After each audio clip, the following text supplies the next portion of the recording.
All right, we're going to get right to it today. Shout out to everybody who constantly cries and complains about the intros. Let me turn this line, get a little bit of light in here. There we go. You see how ugly I am. We're going to get right to it. Shout out to everybody who constantly cries and complains about the intros. No intro today. I did do the little thing earlier, but we're just going to get right to the pointing and laughing and yelling and screaming and crying if you're me or the rest of the Georgia fans. We're going to get right to it today. Welcome to Your Season is Over. Week 11. We're into November now, 3-4 weeks left of the regular season. Of course, that wraps up with rivalry weekend coming up, Thanksgiving weekend, which is going to be unbelievable like it always is. This is a question I always ask. What do you like better? The last weekend of the regular season, which is rivalry weekend, so of course you got a lot of huge rivalry games. In a lot of cases, depending on how the season works out, a lot of those games end up determining conference championship matchups, or this year, playoff implications with the 12-team deal. You have all that. You have three straight days of games, sometimes four.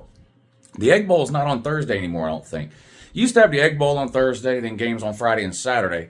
I think all the games now are on Friday. Anyway, what do you like better? That sort of end of the regular season rivalry weekend, or the first full week of the regular season? I'm not talking about week 0. I'm talking about week 1, where everybody plays and you haven't seen your team play, or you hadn't seen college football in 8 months. What's better? What do you think? I kind of go back and forth on those two. But anyway, week 11 is in the books, and we're gonna take the helmets down. Florida State just stays over here permanently. We're just gonna take the helmets down as we go today and move them over to the shit wall, the pile of poop wall, as we go. So, per usual, we've got plenty of teams to laugh at today. I've got 4 or 5 pages of notes today, so this might be a long one. I don't know. We'll see. But we're going to laugh at the teams that lost yesterday. And you already know who, of course, Georgia, Miami, 2 top 10 teams that went down yesterday. We had plenty of other teams lose, too. I've got a list here. I've got a list of teams that won and looked pretty good. I've got a list of teams that won but maybe didn't look so good. I'm going to tell you the best teams I saw play football yesterday. It's not a top 5 or a top 10 list. It's just these were the best teams I actually watched play yesterday. What else do we have on here?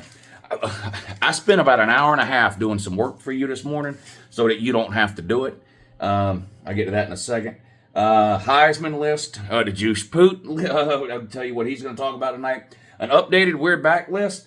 This has been the best season yet for the We're Back teams, which of course are Notre Dame, Florida, Tennessee, and Miami. This has been the best year for those. Now, Florida's having a bad year, but the other 3 are still alive for playoffs, and 2 of them alive for conference championships. Notre Dame, of course, eliminated from any potential conference championship because they're giant pussies and won't join a conference, but the other 2 are. Anyway, so I got that list updated. The conference championship games coming up the first weekend in December is an absolute mess. We're going back to divisions, aren't we? It's just a matter of time, don't you think? It doesn't make any... I understand the argument for doing away with divisions because sometimes the best 2 teams were in the same division or whatever. But isn't that better than this mess we have now? And I don't understand why they added... Why would you make the decision to go away to divisions as you're adding a bunch of teams to all these conferences? The more teams you have in a conference, the more reason there is to have divisions. It's an absolute mess. But I've gone through the SEC, and I have wrote down how many losses each team has in conference and who they have left to play. And it's not a pretty outcome at the end of the year. I'll get to that. There's going to be 6 SEC teams with 2 losses at the end of the year. One of those 6 is going to the SEC championship game. I don't know which one it is, but I'll go through that. I've got the ACC, the Big 10, and the Big 12 as well. Yeah, so a lot to do today. Let's jump right into it. I guess we'll start with Florida State since their helmet is permanently on the wall. Anyway, they got absolutely destroyed yesterday by Notre Dame. This wasn't a surprise. Notre Dame was a huge 4 or 5 touchdown favorite in that game, and they managed to cover, absolutely destroying Florida State 52-3.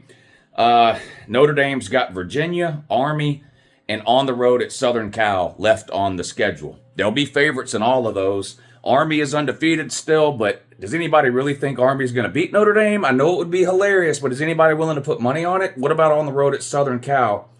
I doubt it. Florida State's got Charleston Southern in Florida. That Florida State-Florida game at the end of the year might be the first time in history two teams that are that bad are playing, and it's absolute must-watch TV. Can you imagine being the losing coach of that game coming up at the end of the year between Florida and Florida State? Two just absolutely terrible, just dirtbag fucking teams and programs. Both coaches are coming back next year. Florida, of course, announced that this week. No, they can't afford to fire Norvell. Let's be real. They just gave him a huge contract extension and raise last year, and they're wasting all their money they do have on frivolous lawsuits that they're going to lose, suing their conference and their TV partners. So both these terrible coaches are coming back next year, but it's going to be a long offseason for both of those teams, both of those head coaches, both of those fan bases. But whoever loses that Florida State game, oh my God, it's going to be a miserable offseason. But anyway, I do want to congratulate Florida State. They broke a record yesterday. And this is a record that I didn't think would ever be broken. And it's appropriate, I think, that they break the record now, heading into next week. And you'll figure out why when I tell you what the record is.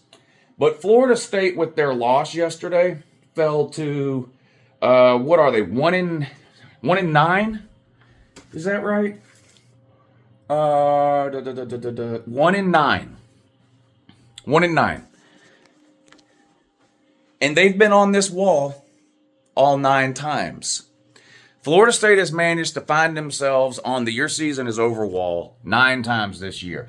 Now, there's been teams that have lost more than 9 games, obviously, right? But not teams that we typically pay attention to. Not big-name teams and programs. Somebody like Northwestern or something going 1-11, first of all, it's not really that funny. Second of all, I don't know if I've ever taken the Northwestern helmet off this wall and moved it over there because it's not funny. What Northwestern fans are you going to troll? There's this one deadbeat, dumbass guy that wears Velcro shoes and drools on his keyboard on Twitter that I know who's a Northwestern fan. But outside of that, I don't know any. So Florida State has set the record by winding up over here 9 times this season. Now, what record did that break? You might be asking. Does anyone know? Does anyone know which one of these teams over here has managed to find themselves on the your season is over list the most until Florida State just broke their record? Does anyone know?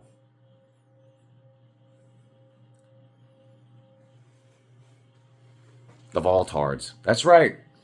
The Voltards went 4-8 back the first year I was doing this. Didn't have the wall. Didn't do it exactly like I do it now. But we did have a Your Season is Over video back in 2017, right?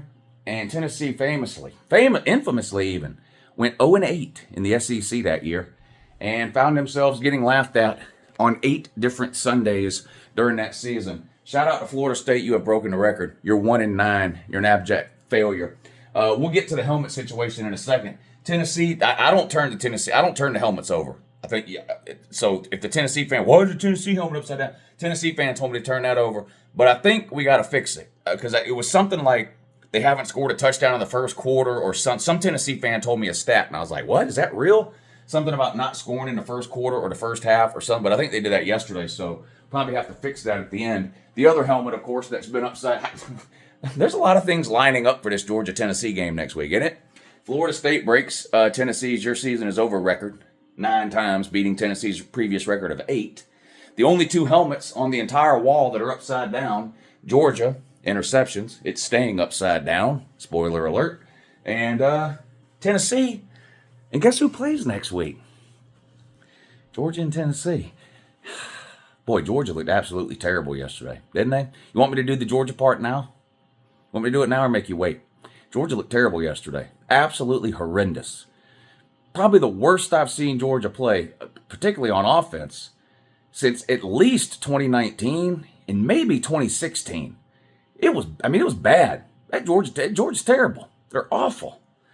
This is the worst Georgia team in at least 8 years.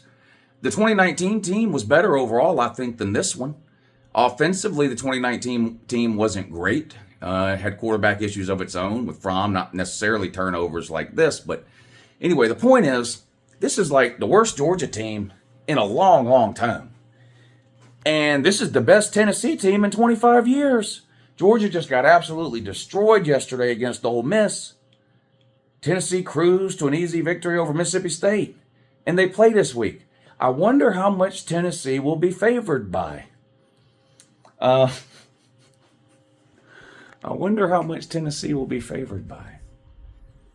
A touchdown, 2 touchdowns, 10 points. Anybody know? Georgia's favored.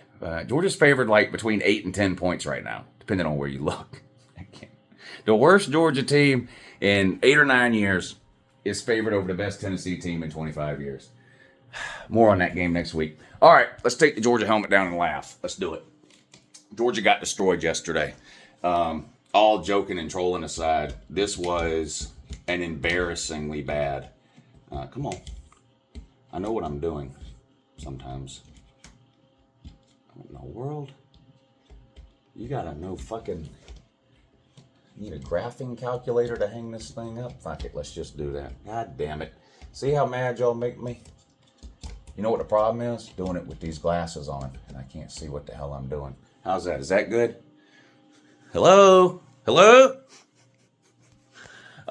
Georgia got absolutely embarrassed yesterday by Ole Miss, and it's hard to exaggerate, I think, how bad Georgia got beat yesterday. In college football, we tend to overreact a lot from week to week. If a team looks really good, oh my God, they're winning the Natty. No one can beat them. They should be ranked number 1. A team looks bad. Oh my God, they're terrible. They're not winning another game. They'll be lucky to make a bowl game. That happens all the time, right? There's a lot of examples of it even just this year with different teams. Remember back when Alabama beat Georgia? Alabama was winning the Natty. That was it. Nick Saban, who? Don't miss him at all. Alabama's going 100-0. No one can touch them. Turn around the next week, lose to Vandy. Oh my God, DeBoer's terrible. Get him out of here. You need Saban back. Bama's going 8-4, right? Last night, Bama beats LSU, blows them out. Oh, well, Bama's the best team in the SEC. If they get to the SEC championship game, they'll beat Texas or Texas A&M or whoever by 40. No one in the playoffs can touch them. They'd beat Oregon by 4 touchdowns, right? This is what we do. We bounce back and forth. I do it. We all do it.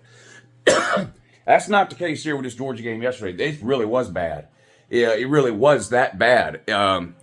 Carson Beck, of course, is going to get a lot of the attention and the sort of headlines and stuff like that because he had yet another bad game, multiple turnovers. He had 1 interception and 1 fumble. He actually fumbled twice. Only lost 1 fumble and threw to 1 interception, and the 1 interception was tipped at the line. You can make a bunch of excuses. Anyway, point is, quarterback gets all the credit when they're good, all the blame when they're bad, right? So, Carson Beck's terrible, all that. I don't even really need to talk about that anymore. Everybody has been talking about that now for over a week, how bad Carson Beck is.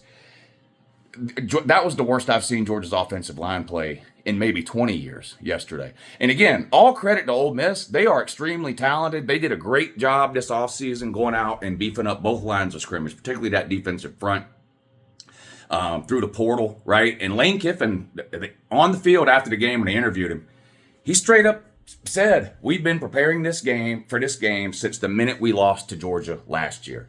We watched the film. We saw what we were missing, what we were lacking up front, getting dominated along the lines of scrimmage, and we specifically went out and got players that we thought we needed to be able to compete with Georgia.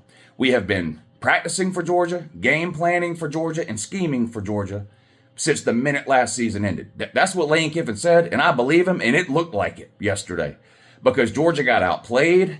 They got out-efforted. They got out-coached. They got out-schemed, really on both sides of the ball. I'll get to the defense in a second. I don't think the defense played terrible. It obviously didn't play up to the level we've seen Georgia's defense play at in years past, but I don't think it played terrible. But back to the offense, the offensive line was horrendous. Now, there's been issues popping up over the course of the year. Georgia's inability to run the ball, offensive line not getting the push that you thought it would get. Some games they've done a good job of protecting Carson Beck. Other games not. It's been a little up and down. Yesterday was all down. As bad as Carson Beck is, and he's bad, it's hard for anybody to have success at the quarterback position when they literally have no time to throw the ball at all. And in the second half, it was particularly bad when it was obvious Georgia had to throw the ball to try to get back in the game. Down 2 scores with 5-6 minutes to go. You can't run the ball. Ole Miss knew Georgia was going to throw it. They were able to pin their ears back, come after Carson Beck, and there was nothing the Georgia offensive line could do about it. The wide receivers at Georgia. I've been complaining about overall talent at the wide receiver position at UGA as long as I've been alive. As good as Georgia has recruited in the last decade, it's not at the wide receiver position. There's one player on Georgia's roster, one, who was a top 100 player. There's one wide receiver on Georgia's roster who was ranked within the top 100 out of their recruiting class. One. And it's Arian Smith, who is a complete and total bust. Outside of having straight line speed, Arian Smith brings absolutely nothing to the game of football. He can't run routes. He can't separate other than his speed. If he runs a go route and he's way faster than the corner, yeah, he'll separate. But in terms of like a double move, he doesn't know the definition of the term. Putting his foot in the ground and cutting across for a 15, 12, 18-yard crossing route or out route, no, doesn't know how to do that. Comeback route, no. So he can't run routes. He can't catch. He literally is nothing but straight line speed. Jet sweeps, he's okay, but he's not even a great ball carrier on jet sweeps. Again, if he gets to the edge and there's no one there, yeah, he can run for 100 yards and no one will catch him. But so he's terrible. They missed in the portal. Landon Humphreys is average at best. At best. Urasek, the tight end that we got from Stanford, is terrible. Oscar Delp has regressed to the point where he's unrecognizable at tight end. Lawson Lucky's probably the best of the bunch, and he is, forget Brock Bowers, he's not as good as any tight end Georgia's had in the last 10 years. So the tight end position is terrible. The wide receiver. Georgia leads the country in drop passes. I'm not exaggerating. I'm not making it up. They put the stat up on the screen during the game. There's 134 FBS teams. Nobody has dropped more passes this year than Georgia. It was 25 yesterday. But going into the game yesterday, it was 25. You can add 5 or 6 to that now. They're got to be sitting close to 30 now. 30 dropped passes in 9 games. That's almost 4 a game. It's just ridiculous. And then Carson Beck has obviously regressed from last year. So that's the list of players offensively, right? Well, look, when the entire offense appears to be a problem, an entire offense, by the way, that's loaded with 5 stars outside of the wide receiver position, and there's plenty of 4 stars there. When an entire offense with that much raw talent is performing this poorly, looks this bad, they scored 1 touchdown yesterday, and that was in the first quarter, in the first 2 minutes of the game, when Jackson Dart threw an interception and gave Georgia the ball deep in Ole Miss territory. And they ran the ball, I think it was a 6-play scoring drive. They ran the ball 5 of the 6 times and scored. They didn't score another touchdown. When Georgia scored that touchdown, there was like 12 and a half minutes to go in the first quarter. They didn't score another touchdown the rest of the game. They went the next 47 and a half minutes without scoring. They did manage 1 fucking field goal to start the second half, which was a minor miracle. But when the entire offense is that bad, you've got no choice at that point than to also start to look at the coaching. And there are a lot of Georgia fans who have been pulling their pants down around their ankles, squatting down, and taking a dump in Mike Bobo's mouth since the minute he was hired at Georgia. Before Georgia ever played a game with Mike Bobo as offensive coordinator. Last year was Bobo's first year as offensive coordinator. They just don't like Bobo, and there's nothing Georgia can do offensively to change their mind. Okay, nothing. Georgia could average 100 points a game. They'd say, well, it's just because we have good players. It's got nothing to do with it. So they just hate Bobo. They can't stand him. Bobo's got to take some of the blame here. There's no way around it. And I'm a Bobo supporter. Okay, I like Bobo. Is he the best offensive coordinator in the country? No. Is he Todd Monken? No. But Todd Monken's the best offensive coordinator we've ever had. Todd Monken's currently the highest paid offensive coordinator on planet Earth. Period. There's not an offensive coordinator anywhere, college or NFL, that's currently making more money than Monken. So is Mike Bobo that? No. But he's A way better than average offensive coordinator. But he's got to take some of the blame here, and he's got to take some of the blame for this loss to Ole Miss. The game plan, while I understand the thought process behind it, clearly did not work, was not working from the very beginning, and at no point during the game was anything done to try to change or adjust that game plan. And if you didn't watch the game, or maybe you don't know, it was obvious that the offensive staff, and Kirby, because he's the head coach, he gets blamed too, made a decision heading into this game that if we're going to lose, it's not going to be because Carson Beck throws interceptions. So how did they guarantee that wouldn't happen? They basically just didn't let him throw the ball. I don't know the percentage, but way over half of Georgia's passes were at or behind the line of scrimmage. There was nothing thrown more than 10 or 12 yards downfield at any point during the game. None of those deep crossing routes that we saw last week against Florida. Now, to the coaching staff's credit, I guess, those were the same routes that Beck threw the interceptions in last week. So they just said, we're not running any of that. We're going to try to run the ball. We're going to throw hitches and bubble screens and 5-yard comeback hitches and curls. That was obviously the plan going in. Now, number one, if your entire game plan at any point in any game is built around the fact that you can't trust your quarterback to throw the ball 12 yards, you need a new quarterback. That just full stop, period, end of sentence, end of paragraph. If you have so little faith and trust in your quarterback that you have to cater your entire game plan around the fact that we can't let him throw the ball more than 10 yards downfield, you don't have a quarterback. You don't have a quarterback. I watch teams every single week in college football. Good teams. I'm not talking about bad teams. I'm talking about good teams. I watch good teams every single week in the world of college football play with backup quarterbacks. Either because they have to because of injury, or their offense is sputtering, and they say, we got to try to switch something up. Let's give this other guy a shot, right? And not just this year. Clemson won a national title in 2018 specifically because they benched their starting quarterback after week 4. A starting quarterback, by the way, who had taken Clemson to the playoffs the year before. Kelly Bryant. Benched him, put Trevor Lawrence as the starter. In 2018, they went on to win the Natty. Undefeated, I believe. Undefeated season, I believe. 2017, Nick Saban benches Jalen Hurts at halftime of the national title game. Same Jalen Hurts that had taken them to the playoffs the year before. Same Jalen Hurts that had won the SEC or had won a first-round playoff game that year. Benched his ass at halftime, put a freshman in, Tua, and whipped Georgia's ass. Ole Miss yesterday, on the interception that Jackson Dart threw early in the game, he twisted up his ankle or something, Jackson Dart did, and he briefly had to go into the locker room, get it taped up, all that. Ole Miss gets the ball back. They got to send their backup out there. A freshman. They send a freshman backup out there, Ole Miss did. At home, in Ole Miss's biggest game of the year against a top 5 opponent, losing. Ole Miss was losing 7-0 at the time. They put a backup freshman quarterback in the game at home, at night, in their biggest game of the year against a top 5 opponent in the fucking rain. And the guy marches Ole Miss right down the field and scores a touchdown. He was something like 5 of 6 passing on that drive. I don't know if Gunnar Stockton is any good. The reality is no one watching this video knows if he's any good either. I don't know if Jaden Rashad is any good, the transfer from Arizona State. No one watching knows either.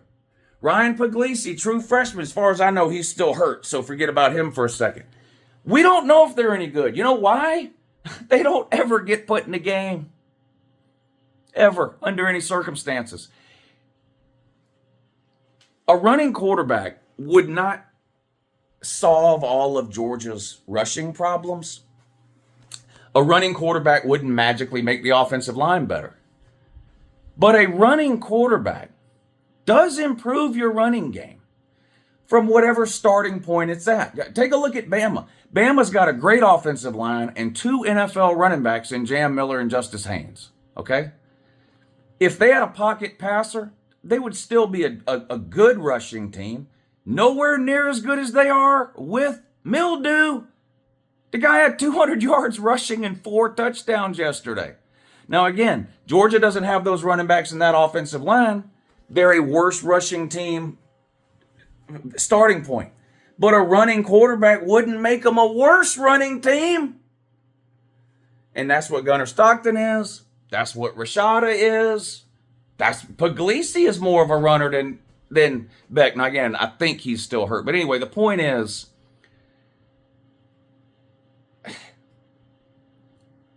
I don't know. I told you last week, I'm not going to come on here and argue for Carson Beck to be benched, permanently done, never want to see him again. That's it. Go with this guy.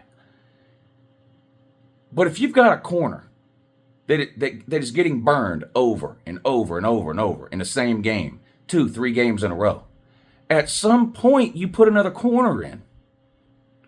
If you're going to get burned over and over, let it be against different people. Don't leave the same guy out there get beat over and over again. It's head scratching to me. And Kirby's always been this way with QBs. You got to remember, 2018 was not a good year for Fromm. And you had Justin Fields on the bench, and that's where he stayed. Now, he did get in some. He got in more than any backup since then has gotten in. But he never really got a chance to run that offense. And he left.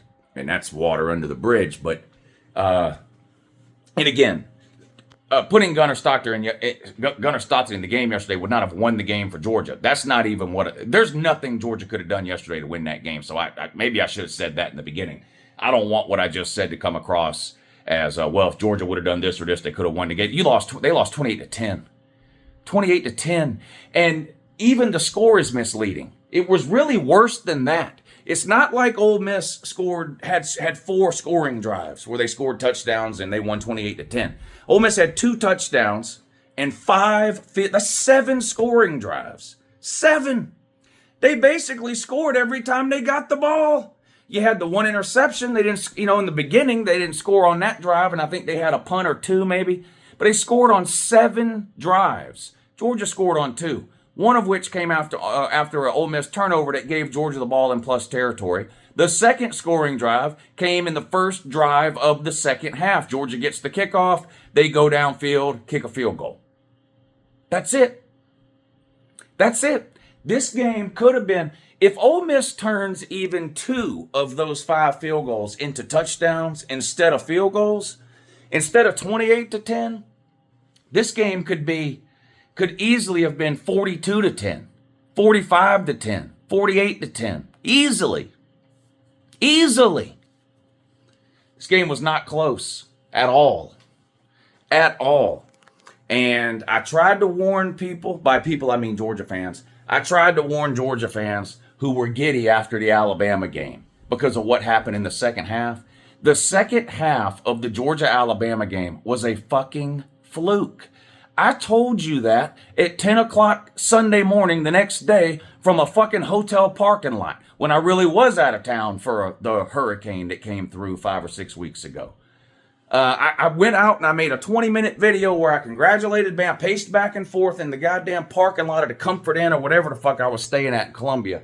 Paced back and forth, did the whole Georgia sucks thing for 15 minutes, and then I spent another 15 minutes telling you the second half of that game was a fluke and a fucking mirage.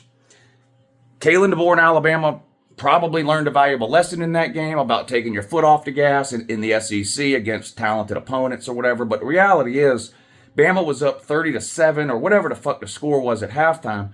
And so when they went into the locker room, they made a plan to just not give up huge plays. Well, whatever. They softened up on defense.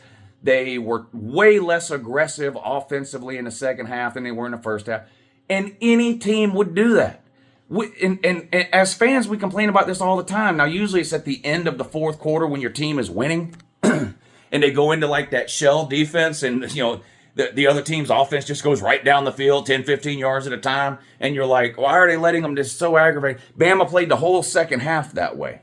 Georgia went for it on fourth down every single time in the second half. They were going for it on the fourth down in the third quarter on their own 35-yard line. That's not normal. What happened in the second half against Bama is not a barometer of what Bama and Georgia are. The first half of Bama versus Georgia is a barometer of what Georgia and Bama are. In the first half, Georgia defensively couldn't get off the field and gave up 4 touchdowns. And offensively, Carson Beck threw 3 interceptions. And guess what? That was 2 months ago. And guess what? That has been Georgia ever since then. Carson Beck throwing interceptions, the defense not being able to get off the field on third down, not being able to pressure the quarterback outside of the Texas game, and the offense not being able to catch passes and sustain drives. That is Georgia. First half against Bama, not second half. And I don't know. It's amazing to me how many Georgia fans fell for that shit. I told you the morning after, and I've been telling you ever since.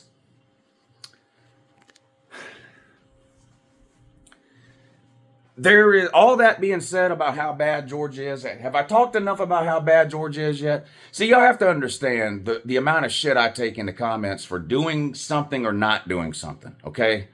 There's no amount of time I can talk bad about Georgia that would please some of the people. You know, unless I just every second of the day from now to the end of time get on here and talk about how shitty Georgia is, there's going to be some people that think it's not enough. And there's probably some people already watching that are saying that's enough, you need to move on to another team. I don't get to do Georgia on the Your Season Is Over video that often. Georgia is my favorite team. Unlike a lot of other people y'all like to watch, whether it be on YouTube or TV or wherever else, the only difference between me and them is I tell you who I'm a fan of. That's it. They don't. They lie and pretend they're not a fan of a team. That's the only difference. I'm honest with you and I tell you, yeah, Georgia's my favorite team. I'm a college football fan, but Georgia's my favorite team. So when Georgia loses, especially right now, when there hasn't been a whole lot of Georgia losses in the last 3 or 4 years, if I don't come on here and completely shit on them, you know, some of y'all are going to get mad about it, but whatever. But, you know, it is what it is. But all the streaks Georgia had going are officially over now, except the home winning streak, which we'll see what happens next Saturday against Tennessee. But, you know, Georgia had the where they won whatever it was, 27 games in a row. Then that ended. Then they had where they had won so many SEC games in a row. That ended. Then they had where they hadn't lost to anybody other than Alabama since 2020. No, now that's ended. Here's some trivia to stump your friends too. I believe there's only one SEC stadium that Kirby Smart has played in more than once that he's never won in. And it's Vaught Hemingway. Kirby is now 0 for 2 in Oxford. We played them there in 2016 and got blown out. I think it was 52-10 or something. We got blown out to Kirby's first year. And we got blown out yesterday. Worse than the score indicated at 28-10. Defensively, the defense is not as good as it was during the national title years. That's obvious. The pass rush, the interior of the defensive line, the secondary, really, even the inside linebackers have been a little bit disappointing compared to where Georgia was at over the last couple of years. But Georgia's defense is still pretty good. Good enough to win most games they play. And I'll stand by what I say on here all the time. If you give up less than 30 points in today's college football, you should win the game 90% of the time. Georgia gave up 28 and lost. That's unacceptable. All the rules in college football are geared towards helping the offense. You can't even look at the quarterback without it being a penalty. They're calling pass interference on the defense if you make eye contact with the receiver. All the targeting rules that are in place. Everything is set up to benefit the offense. So if you hold a team to under 30, you should win. And Georgia didn't do that. So did Georgia's defense play great? Did they play perfect? No. Are they to blame? No. The offense is to blame. And that starts with Kirby because he's the head coach, then down to Mike Bobo, and yes, down to the players. I'm not going to get on here and criticize the players by name. These professional media types, these players are getting paid, dummy. Some of them are driving around in Lamborghinis and dating people and dating TikTok hoes. Okay? These aren't college kids. Okay? They're millionaires with Lamborghinis. It's okay to name them and say they didn't play good. Ernest Green, Carson Beck, Landon Humphreys, Dylan Bell, Dominic Lovett,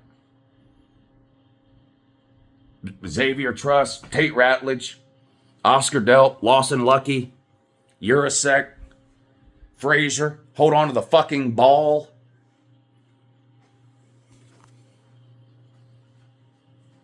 Well, Georgia, your season is over. That's your second loss.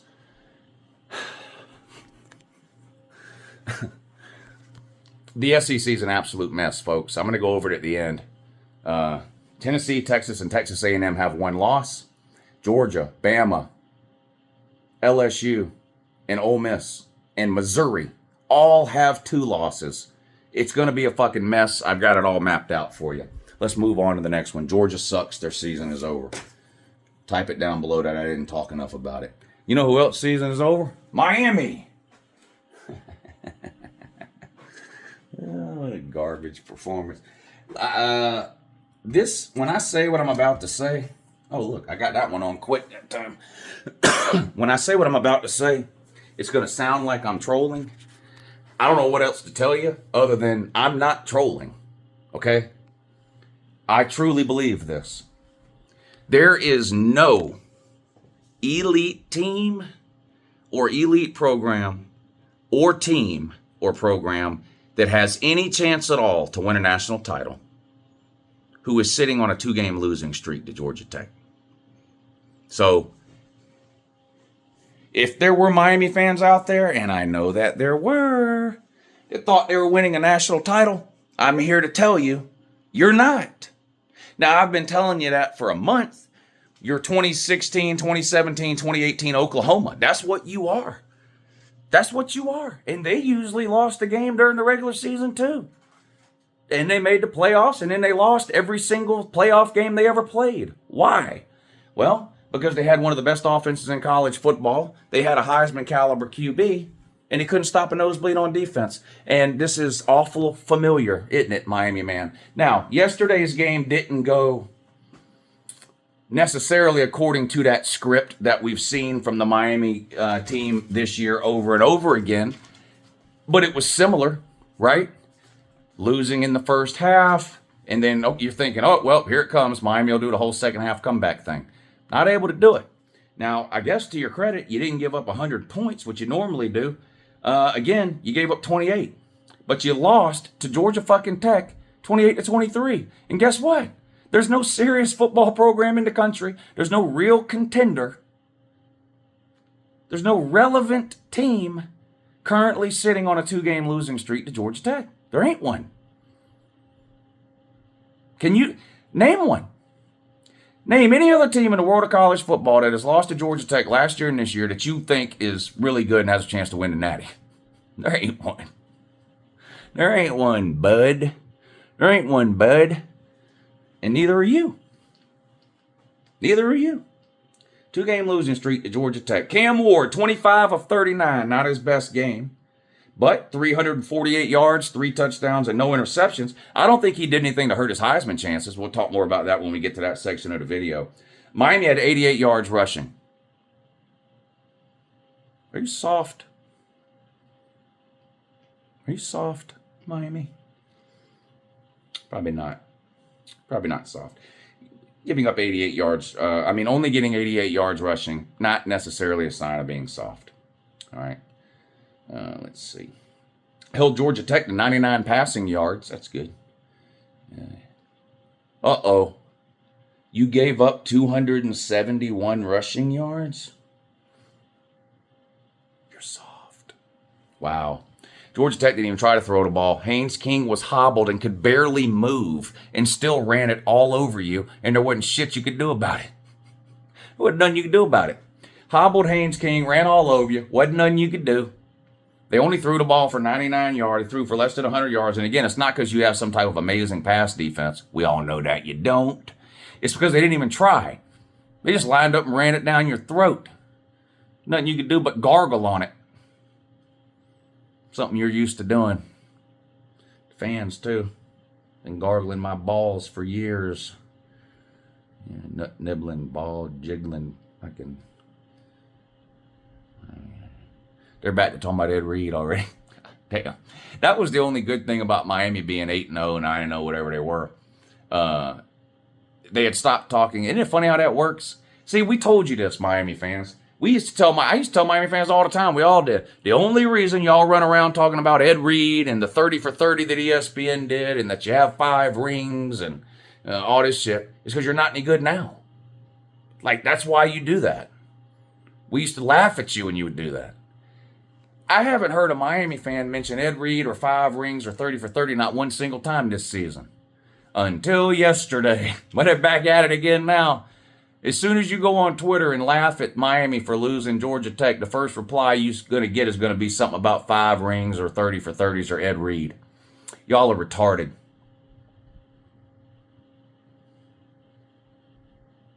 Y'all are retarded. Lost to Georgia Tech 2 years in a row. God almighty. Y'all are down bad. You only had 1 turnover. This wasn't a weird or flukish outcome. They just lined up and beat you. Let's all just marinate on that for a second. You've lost 2 years in a row. Why, goddamn, Super Mario. Has he ever beat Georgia Tech? Mario Cristobal? Not sure. Not sure on that. Miami. Your season is over. Yeah, season's over. What else do we want to do? Oh, man. Dang. Look at this. Now, we've been laughing at this team all week. Ain't it? Yeah. We've been laughing at this team all week. Oh, I got that one. I'm getting the hang of it now with these glasses, putting the helmets on the wall. Yeah, we've been laughing at Florida all week. Florida beat a terrible Kentucky team and then lost to Georgia by 2 touchdowns. And they were so happy and ecstatic about only losing to Georgia by 2 touchdowns that they immediately announced, we're keeping Billy Napier. We're happy with what we have. We like where we're at. We like what we have, and we like where we're at. Well, where they're at is about to have their 4th losing season in a row. Their 3rd under Billy Napier, who is going to have a losing record every single year now at Florida. Year 1, year 2, and now year 3.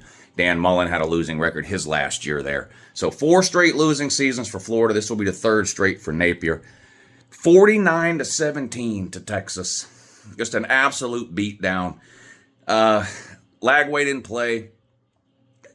It is what it is with that. Is he good? Yes. Good enough to beat Texas or Georgia? No. You're not one. You could have Pat Mahomes. You wouldn't beat Texas or Georgia. Y'all are bad everywhere. Your defense is terrible. Your coaching staff is horrific.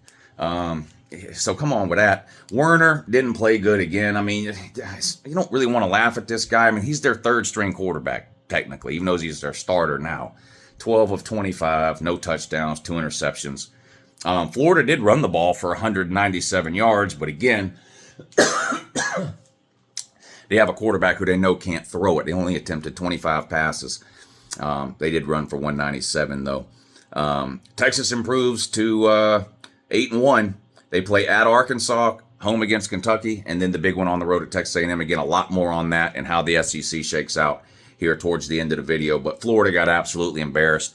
Oh, well, Billy Napier, the kids are really trying. They're playing hard for Billy Napier. They're bought in. They're, whatever, this fucking talking points that these Florida fans used last week to try to make themselves feel better about the fact that their school and their university has officially given up on the sport of football, because that is what they have done. By announcing that they were keeping Napier, they might as well put out a press release that says, we're going to keep playing football even though we don't care about it. Because that's what I read when I read that press release. That's basically what it said. Now, as far as why they did that, because you usually don't put out a press release to inform people that you're not firing your coach. And anytime you have to do that, that's bad, because what it means is your coach is so terrible and your team is so bad that everyone is expecting him to get fired. So why put the statement out was a big question last week, and I think I tried to answer it in the video I made. I'll answer it again quickly here. Recruiting. That's why they put the statement out, to try to salvage something of a recruiting class for next year. And by recruiting, I mean not only high school, but you have to recruit your own team now every single year to keep them out of the portal. Put yourself in a Florida player's shoes or a high school recruit's shoes who is considering Florida. And every time you turn on ESPN or YouTube or whatever podcast or whatever, to read anything about Florida, all it ever says week after week after week is Napier's getting fired. Napier's getting fired. Will Napier get fired this week or will he get fired next week? Who's going to be the coach for Florida? So you think Florida's going to go after Kiffin? You think Florida's going to fire Napier before the Georgia game or after? That's all you see. That's all you see. If you're a Florida player or a current high school recruit considering Florida, you just cross it off the list. You say, well, I can't go there. I don't know who the coach is going to be. Somebody can fire Napier. They don't know who they're going to get. Blah, blah, blah, blah. The players on the team are probably already considering, okay, when does the portal open? Can I go in the portal? Which teams might potentially want me? That was the only reason this letter was put out, is to let the players currently on the team and any high school recruits considering Florida, let them know we might be terrible, but at least you know who your coach is going to be if you come here or if you stay here. It's going to be Napier. Is that enough to keep the likes of DJ Lagway from entering the portal, or LJ McCray, or fill in the blank whatever other talented person that might currently be on Florida's roster? Is that enough to save their recruiting class? Well, to answer the second question first, no, it's not enough. There's nothing Florida can do to save this recruiting class. They're currently ranked 51st. Almost all of the high-end recruits are already committed. Very few, if any, are going to flip to Florida between now and early signing day, which is the second week of December. Florida's going to finish with the next to the last recruiting class in the SEC. That's just what's going to happen. They're 51st nationally, and they're 15th in the SEC, slightly ahead of Vandy. And that's where they're going to finish. This recruiting class is a complete wash and waste for Florida. And to me, that's the worst part about making the decision to keep Napier. Because keeping him now, making this announcement now, at best, keeps Lagway in Gainesville for one more year. But again, what is around him? Nothing. Napier. Did you watch the Florida-Texas game? The offense was pitiful and the special teams were pitiful. Well, guess who the offensive coordinator is? Sunbelt Billy Napier. Guess who the special teams coach is? Sunbelt Billy Napier. It's hard to see any light at the end of the tunnel for Florida. So when you're recruiting in the 50s, I know we have the transfer portal. I get it. Okay? I know we have the transfer portal. Florida's not going to go out after the last 3 or 4 seasons they've had. Again, 4 losing seasons in a row. They're not going to go into the portal and bring in the type of player that's going to have Florida at a level where they can compete in the SEC next year. It's not going to happen. Florida has basically kicked the can down the road for 1 year. Florida's SEC conference schedule next year is the same as this year. So all these people talk about how hard Florida's schedule is. Lots of people have hard schedule. Georgia's got a hard schedule. They're 8-2, 9-2, whatever they are. Come on, man. 7-2, whatever the fuck. They got 2 losses. Come on. Everybody in the SEC plays tough teams. Next year, your schedule is the same. It's just home and away is reversed. You know? So instead of beating Mississippi State on the road, you get to beat them at home. Instead of losing to Texas on the road, you get to lose to them at home. You're still going to lose to Ole Miss next year. You're still going to lose to LSU next year. You're still going to lose to Georgia next year. The only part of your schedule that's different is the non-con. I don't think you're playing Miami next year, or are you? I don't know. I haven't looked at the non-con. The non-con schedule's potentially different next year, but the conference schedule's the same. It's just flip-flopping home and away. You're losing again. So I don't know. I mean, I'm going to move on from Florida because really it's everything we talked about in the video earlier this week when they made the announcement to keep that slime bag, Billy Napier. Boy, Michigan again. I'm going to admit, it's only funny to keep putting Michigan on this wall because they won the Natty last year. That's it. Other than that, it's not really that fun to troll Michigan anymore.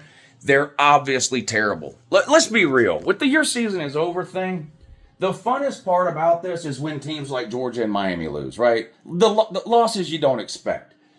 Well, maybe some people might have expected Georgia to lose. Georgia was only favored by 1.5, but Miami was a big favorite. But you get what I'm saying. It's the teams that don't lose that much. It gets to the point where, like with Michigan, who's tuned in right now that is suddenly realizing Michigan's not very good? Like nobody. I'll tell you what is surprising to me about Michigan, okay? We've known, the offense is what it is. The quarterback thing is an absolute mess up there, right? 2 things that are really shocking to me, though, and both kind of showed themselves yesterday in this game against Indiana, and I hope I wrote this down. Oh, here we go. Okay, What was all the talking points about Michigan? Well, they lost Harbaugh, they lost McCarthy, they lost a lot of coaches, the offense lost a lot of pieces, but they get those running backs back, and they got a good offensive line, and they're going to be an NFL defense, especially up front.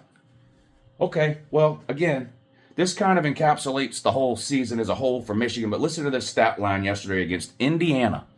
I don't care what you think about Indiana, and they're a good team. I'll be the first to admit it. They don't have the players Michigan has, especially in the trenches. Listen to this. Michigan ran the ball yesterday for 69 fucking yards against Indiana. 69. They lost the game 20-15. They didn't get blown out. They only lost 20-15, but they fucking ran the ball for 69 yards. Now, here's the thing. We already know they can't throw the ball. So if they can't run it either, 15 points. They scored 1 touchdown. This is just horrible. And then they gave up 206 passing. Indiana only had 40 yards rushing. So they played okay against the run, but they gave up over 200 passing. They lost 20-15 to Indiana. Indiana 10-0. I think it's the first time in school history Indiana is 10-0. And guess who they play next week? That's right. Is it next week or the week? Anyway, they got Ohio State coming up. I think it's in 2 weeks, actually. Doesn't matter. Point is, they play Ohio State. But Michigan, your season is over. Man, Connor Steins was a big part of what was going on at Michigan. The Michigan fans want to deny it. I get it. And honestly, Michigan fans, I know you're probably still upset that Harbaugh left and the coaches left and all that because, now you're not a very good team. You should probably be thankful that you lost so much from last year's team, because if you didn't, I think the Connor Stallions thing would be getting a lot more attention right now. Now, I still think Connor Stallions had a lot to do with Michigan's success, and I'll go to my grave thinking that. College teams don't do anything by accident. They don't do anything just to do it. What this old thing your mom used to tell you when you're little, I don't talk just to hear myself speak, do I? Like that.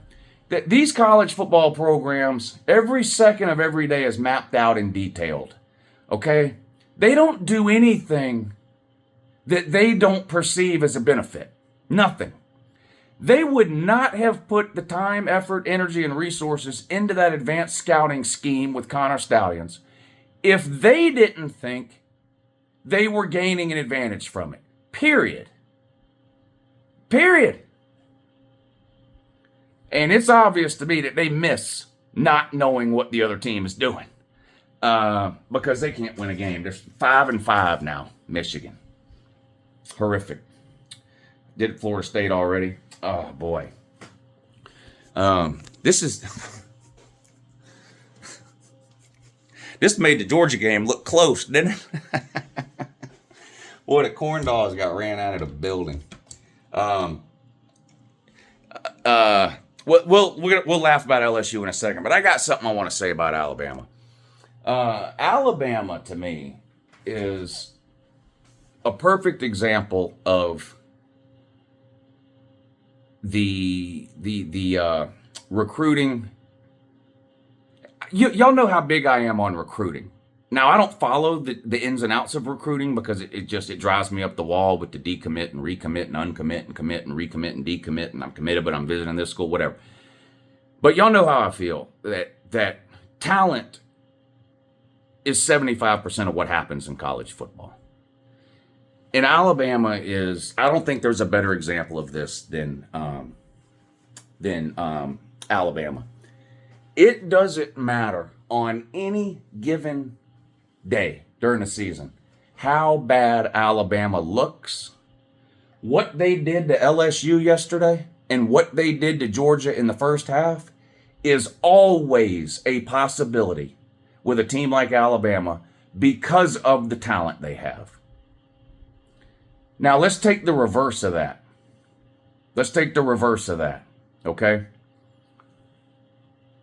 What do you think would happen if a team like Indiana had a bad day against Ole Miss? What do you think would happen? Ole Miss would beat them by 50. when you have that amount of talent, why do you think Georgia has won as many games as they have over the last 4 years? The primary reason is talent. Todd Monken was a great OC. Dan Lanning was a great DC. I like Glenn Schumann. Kirby's a great defensive mind. It's the accumulation of talent. It's the accumulation of talent. Georgia last year beat Ole Miss 52-17 or something like that. Beat them by about 40. In 1 year's difference, Ole Miss beats Georgia 28-10 in a game that was way more lopsided than that. I went through it earlier. Okay? Well, what happened? Ole Miss got a lot more talent. That's what happened. Walter Nolan on the defensive line. I could go through the list. The wide receivers they brought in. You name it. Jackson Dart is supremely talented. Right? You cannot... So, in other words, it was fun to laugh at Bama when they lost to Vandy. It was fun to laugh at Bama when they almost lost to South Carolina. And for all I know, Bama will have a bad day and barely beat Oklahoma. But guess what? They won't have a bad day and lose to them. And they might beat Oklahoma by 60. A team with that much talent, when they show up to play, there's not a whole lot your opponent can do about it. LSU's a talented team, okay? They've got talent. They don't have Bama talent. They don't have Bama talent. It's been hilarious to me to sit back here and laugh at Jalen Mildew for the last 2 years every time he misses an 18-yard throw. I love doing it. And I'll do it next week if he misses another. That guy is so talented. It's unreal. It is unreal. LSU is loaded with NFL players. Jalen Mildew ran past them like they were standing fucking still yesterday.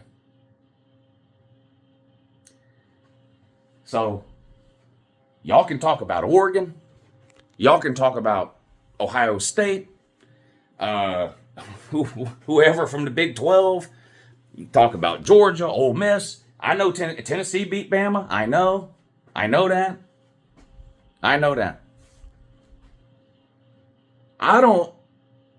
Whoever plays Alabama, whether it's next week, SEC championship game, playoffs, whatever, you better hope they have an off day. That's the only way you can beat them. You think it doesn't make me happy to say that. And Georgia's talented too. If Bama has an off day, believe me, Georgia's got enough talent to beat Bama. If Bama has an off day, Bama shows up to play, not beating them. Maybe Oregon, maybe. And I'm not. And this isn't a prediction that Alabama's winning the Natty, because Alabama. The reality is Alabama has been inconsistent. They've been up and down. The second half of Georgia did happen. The Vandy game did happen. The South Carolina game did happen. The Tennessee game did happen. You didn't dream that. Those things did happen. It could happen again. But I'm telling you, if you're playing Bama, you better hope that's what happens. Because if what happened yesterday happens, the result will be the same. It'll be first half Bama versus Georgia. It'll be last night's Bama versus LSU. If that's the Bama that shows up. And that goes for Tennessee, Ole Miss, Georgia, Oregon, Ohio State, Penn State, whatever, SMU, Miami, Clemson, whoever. I'm telling you. All right, that's enough. On to LSU. They lost, of course. They got fucking blown out. I got too many notes. LSU got blown out 42-13. Mildew, 185 yards rushing and 4 touchdowns. I didn't even bother writing down his throwing numbers. It doesn't matter. This game was watching this game was like it's watching somebody club baby seals to death. It's like you had to turn away. You don't even you can't watch it anymore. It felt wrong. It just totally lopsided. Bama 311 rushing yards, LSU 104. LSU can't run the ball. LSU and Georgia, for all the talent they have, oh boy, those two teams can't run the ball. Those two teams cannot run the ball. And again, you play a good team and you're one-dimensional, you're not likely to win very many of those matchups. And that's what happened to Georgia yesterday, who couldn't run the ball against Ole Miss. And that's what happened to LSU yesterday, who couldn't run the ball against Bama. So that's the bad news for LSU. Good news for LSU, tied with Bama in the SEC. That was only LSU's second SEC loss. Now, it was their third loss overall, and I get that, and that may come into play when you start talking about potential at-large bids to the playoffs, right? The fact that they've got 3 losses. But as you'll see in a minute, when we get to the SEC championship game part of this video, that third loss for LSU doesn't matter at all. It's all about what you've done in conference, in the SEC. That's it. And LSU's got 2 conference losses. So does Bama. So does Georgia. So does Ole Miss. So does Missouri. All of those teams have 2. Texas A&M, Texas, and Tennessee have 1. Texas plays Texas A&M. One of them's going to join the 2-loss parade. Georgia plays Tennessee this weekend, and Georgia's a massive favorite for reasons unknown, but they are. Tennessee could be joining the 2-loss parade. You're looking at a scenario in the SEC where you could have one-loss team. Let's say Texas beats Texas A&M and Georgia beats Tennessee. Let's just say that happens, okay? Texas will be favored. Georgia's favored. Say the 2 favorites win. Texas is going to the SEC championship game with 1 SEC loss to Georgia. 6 other teams will be tied with 2 losses. Good luck trying to figure it out. I'm going to go through the scenarios at the end of the video, but LSU, your season is over for the purposes of this video. Iowa State started out 8-0, whatever it was. Now they've lost 2 in a row. Wow, they lost to Kansas? No, Kansas was a 2-win team. Iowa State, what happened? Well, they got blowed out, basically. They made it look closer in the end than it was, 45-36. Iowa State, I didn't even bother to put their helmet on the wall. You want me to? How'd we get on LSU and skip? I guess we didn't. You know, all right, I'll get the fucking Iowa State helmet. Somebody will be done typed something dumb if I don't. All right, here's the Iowa State helmet. We'll put it over here on the doo-doo wall. Iowa State, well, y'all got I don't know what to make of the Big 12. Is Colorado winning the Big 12? Damn, they might. I don't care how mad it makes you. Now I can't get this one on the wall now. Oh, there we go. I think I got it. There, how's that? How'd that be? Is Colorado winning the Big 12? Let me know down below. Aren't they the I think BYU's got no losses in the Big 12. Colorado's only got 1. Everybody else has at least 2. Goddamn Colorado. How bad is the Big 12 that y'all gonna let Colorado win it? My God. Iowa State lost 45-36 to Kansas. 7-2. Iowa State falls to 7-2. 2 losses in conference. Kansas 3-6, just terrible. Iowa State, your season is over. Not much to laugh about with them. I don't know what's gonna. I mean, look, if everybody just wins out, then it's gonna be Colorado versus BYU in the Big 12 title game. I've got the Big 12 schedules written down too, so I'll tell you in a few minutes. This is who Colorado has left to play. Kansas State's got 2 losses. This is who they have left to play. Iowa State, this is who they have. Blah blah blah blah blah blah. And we'll try to figure it out. But if the season ended right now, Colorado would be in the Big 12 title game with 1 conference loss. And they'd be playing BYU, who looks anything but dominant. I mean, they escaped yesterday with a 1-point win. Controversial, too. Win against Utah with a weird holding call at the end of that game. But anyway, Iowa State, your season is over. Speaking of Iowa State being undefeated and then losing 2 games in a row, I wonder if I bet that hasn't happened very many times. That a team starts 7-0, 8-0, something like that, and then loses 2 in a row. But Iowa State managed to do it. But don't worry, Iowa State. You've got comfort. You've got company. Eat shit, Pitt. Yeah, you did the same fucking thing. You started 7-0, beating a bunch of elementary schools in the ACC before you finally had to play a real ACC team, SMU, and you got beat. That was last week. This week, you went back to playing nothing, just terrible fucking teams, but you lost anyway to Virginia. Virginia's 5-4. They beat Pitt yesterday, 24-19. I don't know. The ACC, everything is a disaster. What is going on? You know what's weird? I don't know if I should even get into this because it might take a while. I'll try to keep this short. I keep hearing, I've heard for years and years and years and years and years and years and years, people tell me, college football sucks, Lou. It's the same teams winning over and over. It's 2 or 3 really good teams and everybody else sucks. We need more parity, Lou. College football is terrible. We need more parity. Well, here comes NIL, conference expansion, and the 12-team playoff. What has it given us? Parity out the yin-yang. That's what. And guess what? Those same people are still complaining. Boy, we are a civilization of complainers. That's what, they had like the Dark Ages, the Age of Reason, the Age of Enlightenment, the Industrial Age, the Digital Age, the Computer Age. This is the age of complaining. The same people that complained that we need more parity, tired of the same teams, blah, blah, blah, are now complaining because there's parity. I don't know. I just find that funny. NIL is ruining college football, woo. We're about to have the most exciting 2 months in the history of college football. These next few weeks of the regulars, there's not a single conference right now that anybody watching can tell me with any certainty this is who's playing in the conference championship game. And we've only got 3 weeks left. Of the 4 major conferences, you can't tell me who's playing in any of the conference championship games. You got no idea. You know why? Because there's 6 SEC teams tied for second. That's the parity you've been asking for. And the reason you have it is transfer portal, NIL, and 12-team playoff. There are teams all over the SEC who have starters who last year were backups on Georgia, Bama, LSU, whatever, Texas, all over the place.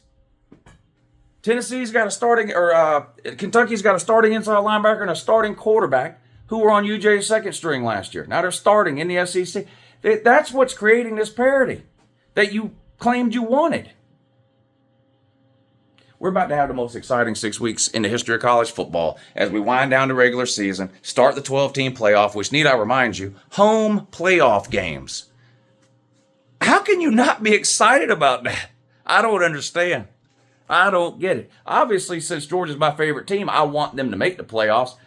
But do you think for 1 second that I'm going to be any less interested in watching home playoff games if Georgia's not in the playoffs? Then you're out of your fucking mind. This is going to be the best football we've ever seen. I don't understand. We are in the age of complaining. Everybody has to be a victim about something. I don't get it. I don't get it. Pitt, your season is over. Fuck you. Oklahoma and Michigan. I don't know why. I said earlier it gets to the point where it's not that funny that Michigan keeps losing. I get the feeling that it's not that funny like to y'all, because when I talk about Michigan or make a Michigan video, it doesn't get all that much engagement. That's kind of what I base it on, you know. Not too many people seem interested, but to me, for some reason, Michigan and Oklahoma losing just never stops getting funny. I don't really know why. I think with Michigan, it's because of the Connor Stalions thing and how much proof there is now that Connor Stalions really was a big part of what they were doing. He's gone, and now not only can they not win a national title, they might not make a bowl game. And with Oklahoma, it's because of the way their fans acted all offseason heading into the SEC.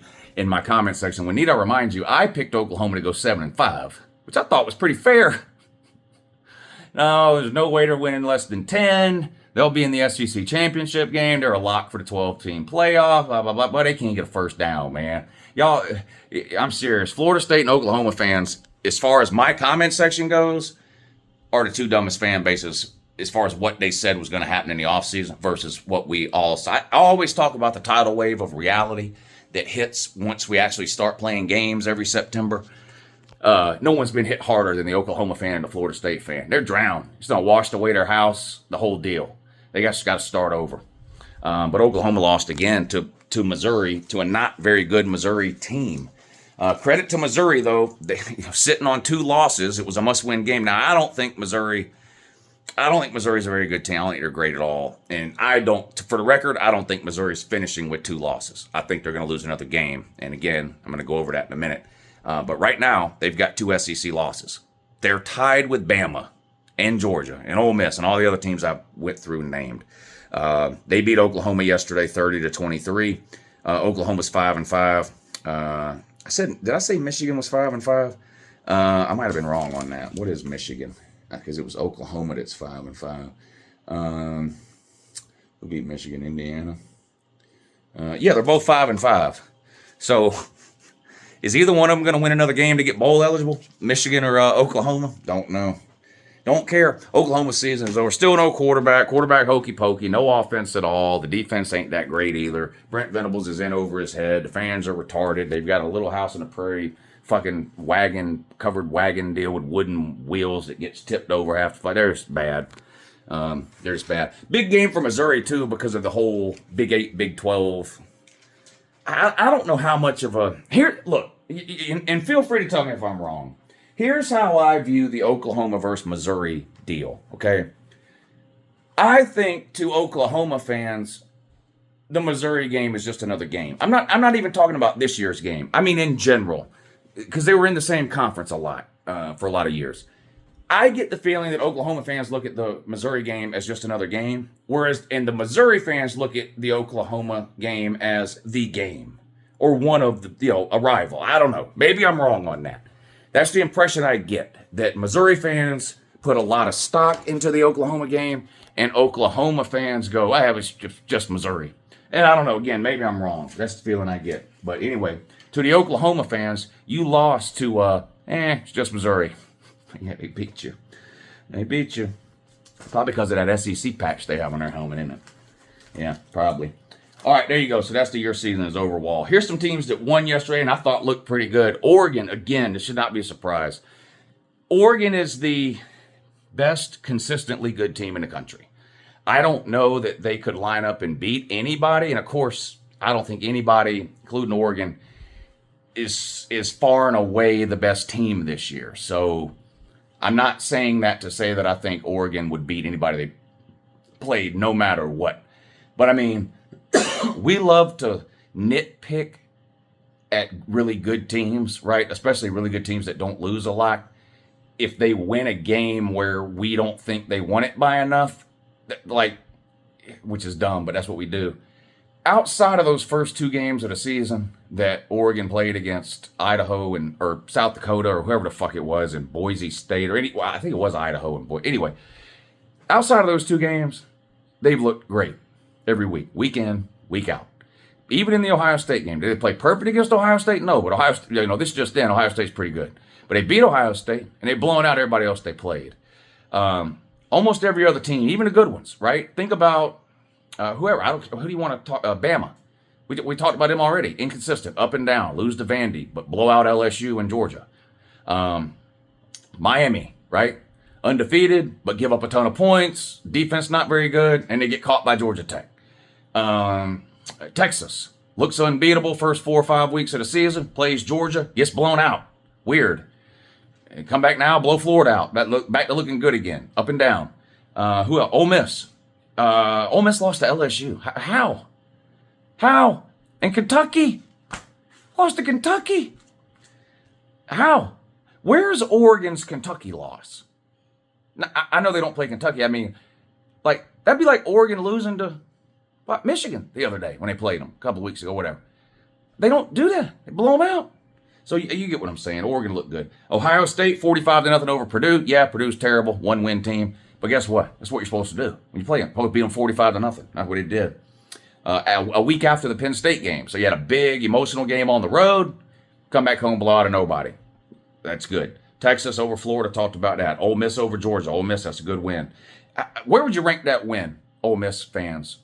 Well, in the Lane Kiffin era, it's the biggest win he's had, right? I think it's pretty clear. It's one of the biggest wins Ole Miss has ever had at home. That's a big win for Ole Miss.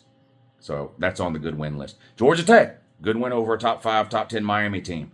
Penn State over Washington. Tennessee over Mississippi State. Bama over LSU. Notre Dame, good win over Florida State. Again, they're bad, but you blew them out. Colorado beat Texas Tech 41-27. Some people thought that was the game they might slip up in. It was on the road. Didn't matter. Colorado won. Washington State won again. What's Washington State's record? Quick. 8-1. 8-1. And their only loss is to Boise State, a probable playoff team. Wow. South Carolina beat Vandy 28-7 in the hey, look at us, we're better than you thought we'd be bowl. That was good. Arizona State came back from behind to defeat Central Florida 35-31. And guess what? 2 losses. Big 12's got a bunch of teams with 2 losses too, similar to the SEC in that regard. Teams that weren't all that impressive in their wins yesterday. Boise 28-21 over Nevada, but Jet Smith did have 200 yards and 3 touchdowns. BYU 22-21 over Utah. And I don't know about that holding call at the end. And shout out to that athletic director. We talked about this a little bit after the Georgia-Texas game when Kirby actually said something publicly about the officiating, and Georgia's athletic director put out a statement about the officiating. You don't see that very often. Sort of coaches or administrations coming to the defense of their team and pointing out bad officiating. The Utah athletic director, right before the coaches do a post-game press conference. So in this case, Whittingham for Utah, who lost 22-21 to BYU. If you didn't see what happened, BYU had the ball backed up on their own 5-yard line, basically, 4th down. They got sacked in the end zone, I believe. And it should have been game over on 4th down. The referees called a holding penalty on Utah's cornerback that was not holding. It was a bad call. And at the end of the game, when Whittingham was going to come out to give his post-game press conference, before Whittingham came out, Utah's coach, the athletic director of Utah came out unannounced, sat at the table, and went on a 90-second tirade about how the game was stolen from him. It was terrible officiating. He goes, when we left the Pac-12 to join the Big 12, I was excited about being a part of the Big 12. Right now, I'm not excited at all about being in the Big 12. This was terrible officiating. So again, whether you agree or disagree with the call, I think we all can appreciate an athletic director putting his neck out on the line like that, because let's be real, we know what's going to happen.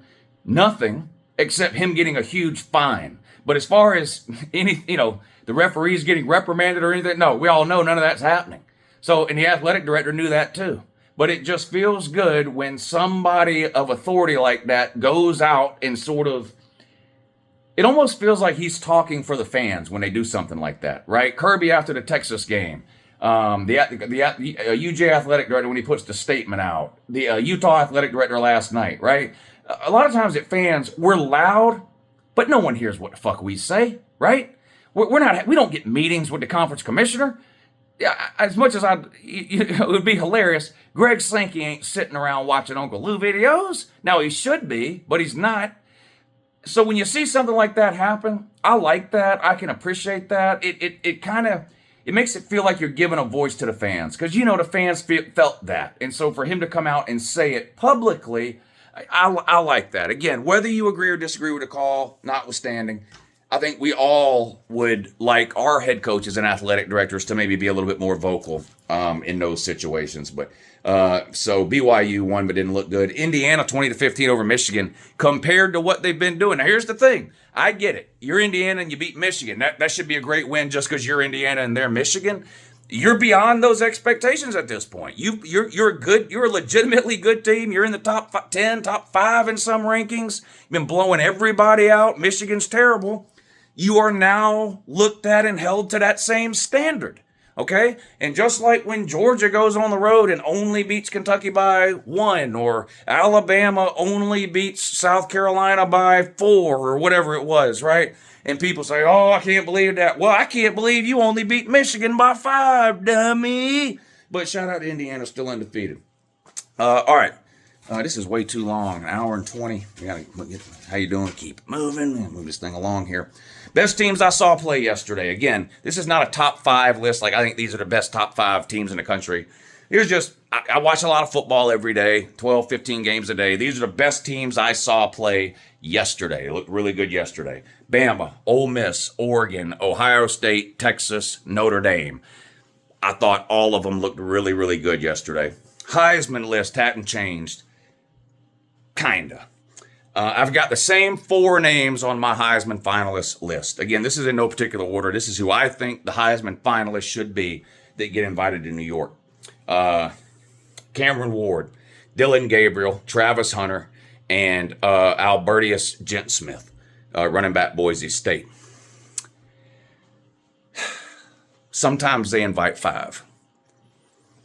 I've never known them to invite more than 5, although maybe they have. Some years they only invite 3, maybe 2, 4. Some years there's 5. I've got 4 on my list. It's been the same for a few weeks now. Cam Ward, Dylan Gabriel, Travis Hunter, Alston Gentworthy, or Gentworthington. Gentworthington Smith.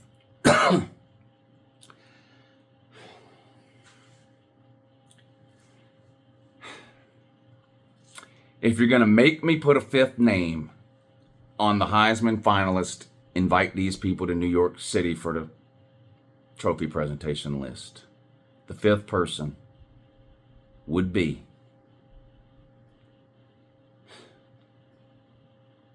Jalen Mildew. Fuck! Fuck!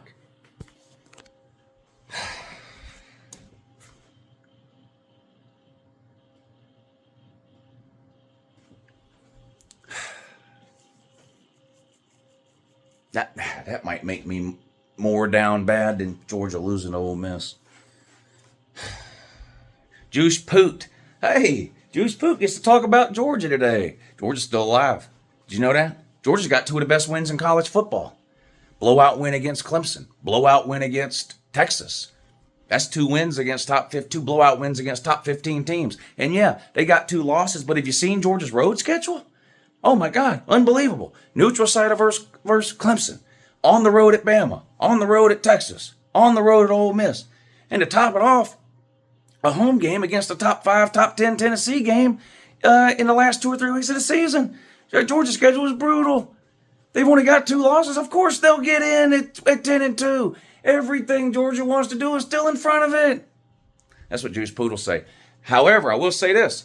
I think Georgia's offense was so bad yesterday, I don't think he'll be able to sugarcoat the offensive part. I actually think Juice Poot will be negative a little bit about Georgia's offense. That's how you know you're really down bad. You're really, if Josh Pate is negative about something about your team, then it's really bad.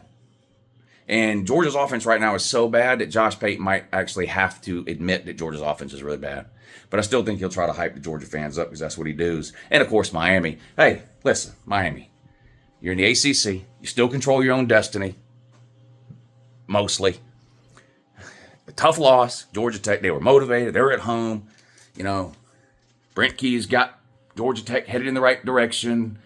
You're still talented. You still got Cam Ward. You still got one of the most exciting and best offenses in the country. Look at your schedule the rest of the way. It's extremely manageable. There's no reason you can't run the table here on out and make your way to Charlotte for the ACC title game. Don't let this one loss cost you another game. Just get over it, move on, put it behind you, and go take care of business. That's what Juice Poot will tell the Miami man. And to be honest with you, he's not wrong. He's not wrong on that. Okay, the We're Back list.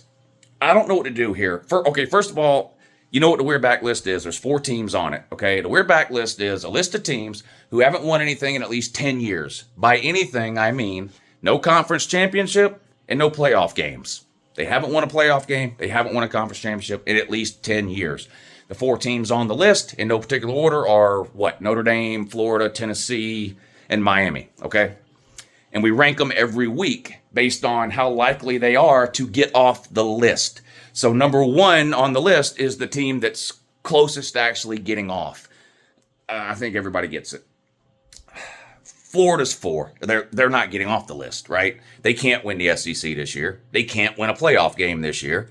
They're dead last on my We're Back list. They will be on the We're Back list again next year and honestly for the foreseeable future. So they're in last at 4th.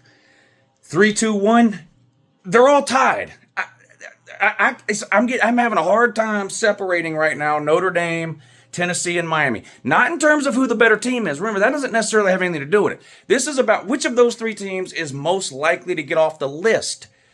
Well, in the case of Tennessee and Miami, they've got 2 chances to get off the list. They could either win their conference or they could win a playoff game. Either one of those 2 things would get them off the list. In Notre Dame's case, The only thing they can do to get off the list is win a playoff game because they're not in a conference. So for that reason, I've got Miami and Tennessee. I've got Miami at number 1. Okay, because it's just the ACC is just an easier league to win than the SEC. It's that simple. Do I think Miami's better than Tennessee? I don't know, and that's not the point. But even Tennessee fans would agree. The ACC is just an easier league to win in general right now than the SEC is. So I've got Miami number 1 because I think they've got the best chance of anybody on this list of actually winning their conference. It doesn't mean I don't think Tennessee can win the SEC. Of course they can. They've only got 1 loss. But it's just easier for Miami. I've got them at 1. I've got Tennessee at 2 and Notre Dame at 3. I've got Notre Dame at 3 because they've got to not only get into the playoffs, but then win a playoff game to get off the list since they're not in a conference. So I've got Miami 1, Tennessee 2, Notre Dame 3, Florida 4. There you go. All right, now, I'm going to talk about some conference championship games. This is extremely confusing. I'm doing the best I can. Bear with me. Listen to this in the SEC. Here's where we sit right now in the SEC, okay? Texas A&M, and Tennessee, 1 loss each. I'm only talking conference games here, okay? That's it. I know Texas A&M lost to Notre Dame. I'm talking SEC championship odds. So all that matters is conference games for that. So here we go. Texas A&M, Tennessee, they have 1 loss each. With 2 losses, you have Georgia, Ole Miss, Bama, Missouri, and LSU. That's 1, 2, 3, 4, 5, 6, 7, 8. 8 teams. Half of the SEC. Half have 2 losses or less and are still alive for the conference championship game. Now, I wrote down each team's remaining schedule. Here's the problem. Hardly any of these teams play each other. It'd be one thing if all these teams played each other over the next couple of weeks. They don't. We're going to start with the 2 loss teams. LSU, they currently have 2 conference losses. Here's their remaining conference schedule. At Florida, home against Vandy, home against Oklahoma. They're likely to win all of those. They'll be favored at all of them. Could they slip up on the road at Florida? Probably not. Could they slip up to Vandy? Maybe, but no. And then Oklahoma, I doubt it. LSU's probably winning out and will be there at the end with 2 losses. Missouri, they play at South Carolina, at Mississippi State, home against Arkansas. They are not winning out.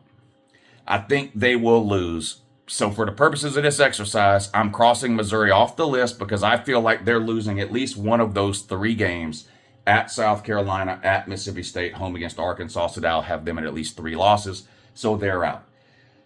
LSU's still in, though. Bama, 2 losses. Their remaining SEC games. At Oklahoma, home against Auburn. I can't see them losing. I think Bama finishes the season with just the 2 SEC losses. So that's LSU and Bama at 2 losses each. Ole Miss has 2 SEC losses. Their remaining schedule. At Florida, home against Mississippi State. Again, I'm just talking SEC games. Some of these teams on this list have other games against group of 5 teams for no reason, or FCS. I'm only talking conference games because that's all that matters. So as far as determining the conference championship. So yeah, Bama at Oklahoma, home against Auburn. Don't see them losing. Ole Miss at Florida, home against Mississippi State. I don't see them losing either of those. That leaves us with LSU 2 losses, Bama 2 losses, Ole Miss 2 losses. UGA only has 1 conference game left. They're the only team in the SEC that only has 1 conference game left. Everybody else has at least 2. Some have 3. Georgia only has 1 conference game left, and it's at home. Now, it's a must-win game for Georgia, and it's against a good team in Tennessee. But the line came out for this game this morning, and it's between 8.5 and 10.5 points in Georgia's favor. Georgia's about a 8 to 10 point favorite right now at home against Tennessee.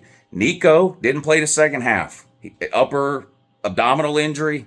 Someone twisted his titty. I don't know. They're banged up. Everyone's banged up. It's week 12. I don't know who's going to win that game. It's easy to look at the Georgia-Ole Miss game and say, well, Tennessee is going to blow them out. I talked about reaction and overreaction earlier from week to week. I don't know which Georgia team is showing up. I'll be the first to admit if Georgia's offensive line gets dominated next week against Tennessee like they did against Ole Miss, they'll lose for sure. But what if the offensive lines that played Texas show up? Then Georgia can win. Georgia's at home. Georgia's favored by 10. Let's assume they beat Tennessee. That leaves Georgia at 2 losses. So now you've got LSU, Bama, Ole Miss, and Georgia all at 2 losses at the end of the season. Tennessee losing to Georgia gives them a second loss. Their remaining schedule after that, SEC on the road at Vandy. They will probably win that one. Tennessee will finish with 2 losses. That's Tennessee, Georgia, Ole Miss, Bama, and LSU, all with 2 losses. The only teams left are Texas A&M and Texas. They each have 1 loss right now. Texas A&M's remaining SEC schedule: on the road at Auburn, home against Texas. Texas remaining schedule: at Arkansas, home against Kentucky, at A&M. I think Texas A&M and Texas are both winning out until that last game of the regular season when they play each other. The loser of that game, whoever it is going to have 2 losses. And so that's going to leave you with LSU, Bama, Ole Miss, Georgia, Tennessee, and let's say Texas A&M, all with 2 losses, and Texas with 1 loss. So Texas would be in. They'd be the only SEC team with 1 loss. Texas would be in the SEC championship game. Who are they playing? I've got no fucking clue. Because you've got 6 teams with 2 losses, and they didn't all play each other. So I don't know how. Look, I have no idea. In this scenario, you would have LSU, Bama, Ole Miss, Georgia, Tennessee, and Texas A&M all with 2 SEC losses. And you can say, well, Georgia lost to Bama and Ole Miss. Yeah, that's true. But they beat Texas, the other team that's in the SEC title game. And also, Bama lost to Tennessee. So shouldn't Tennessee get in, not Bama? But Tennessee lost to Georgia, in this scenario. So shouldn't Georgia get in? Well, what about LSU? Well, LSU lost to Ole Miss, but they they didn't beat anybody. So I don't know. I have no idea how they'll figure that out. But I have a feeling that's what we're headed for. 1 team with 1 loss. The winner of the Texas A&M game, let's say it's Texas, will have 1 loss. Then you're going to have 6 teams with 2 losses. I don't know, man. I don't know how they're going to figure it out. I don't. ACC. SMU 0 losses, Clemson 1 loss, Miami 1 loss, Louisville 2 losses, Pitt 2 losses. SMU's got Boston College, at Virginia, and Cal. They're not losing. Clemson plays at Pitt. They could lose, but I don't think they will. Miami, Wake, and at Syracuse, I don't think they're losing. So Louisville and Pitt then don't matter because they already have 2 losses. SMU's going to the ACC title game with 0 conference losses. Clemson and Miami will be tied with 1 loss. They didn't play each other. So how do you determine that tiebreaker? Common opponents. Guess who their common opponent is? Louisville. Clemson lost to Louisville. Miami beat Louisville. Miami would get in. My ACC championship game prediction, Miami versus SMU. The Big Ten. Indiana 0 losses, Oregon 0 losses, Ohio State 1 loss, Penn State 1 loss. I'm not going to bore you here. Oregon and Indiana play Ohio State and Indiana play. Whoever wins that game is playing Oregon in the Big Ten championship game. The game is at Ohio State, the Indiana-Ohio State game. I talked for 20 minutes about talent earlier. I think Ohio State wins that game. I think the Big Ten championship game is going to be a rematch between Oregon and Ohio State. Okay. Big 12, a mess. BYU 0 losses. Colorado 1 loss. Everybody else has 2. Iowa State, Kansas State, Arizona State, and West Virginia. BYU still has to play Kansas, on the road at Arizona State, and Houston. If Arizona State beats BYU, maybe we get an Arizona State versus BYU Big 12 championship game, but you'd need Colorado to lose a game for that to happen because they've got 1 loss and K-State or Arizona State's got 2. Colorado plays Utah, at Kansas, and Oklahoma State. Those are 3 winnable games. Colorado will be a favorite in all 3 of those. So right now, I'm picking BYU versus Colorado in the Big 12. I think Kansas State and Arizona State are good teams and could potentially beat either of those other 2 on a neutral field. But they've got 2 losses, Kansas State and Arizona State do. and BYU's got none, and Colorado's got one. And unless Colorado loses to Utah, Kansas, or Oklahoma State, they're headed to the Big 12 title game, one win away from the playoffs. One win away from the playoffs. All right, that's it. That's it. An hour and 34 minutes is plenty long enough. I do appreciate everybody watching. Please hit the thumbs up if you hadn't already. It takes me a long time to do these videos. I know. I'm not kidding when I tell you there's 5 or 6 pages of notes. I sit here at this desk for 2 or 3 hours before I ever even think about starting to record anything on these videos. So do me a favor, hit the thumbs up, subscribe if you haven't already. Congratulations to the Ole Miss fans. Hell of a game. Y'all beat the shit out of Georgia. Wasn't a fluke. Absolutely dominating performance there by Lane Kiffin and Ole Miss. Congratulations to all the teams that won. Can't win them all. Can't win them all. It's been a good run for me. And season's not technically over for Georgia, although Georgia does not look like they don't look like they have the horses to win a natty this year, obviously. I'm not even convinced they're going to get into the playoffs at this point. I think they've got a chance against Tennessee because they're at home. It's at night. Defensively, Georgia has stymied the Tennessee offense the last 2 or 3 years, and hopefully they can do that again. But it'll be a big game, Saturday night in Athens. Everything on the line for Georgia. Georgia will be in the same corner that Ole Miss was in last week. Ole Miss was sitting on 2 losses. That was a must-win game for them. It's now a must-win game for Georgia, and Kirby's going to have to earn his money this week. But anyway, I do appreciate you watching, and I will talk to you again soon. Have a good morning.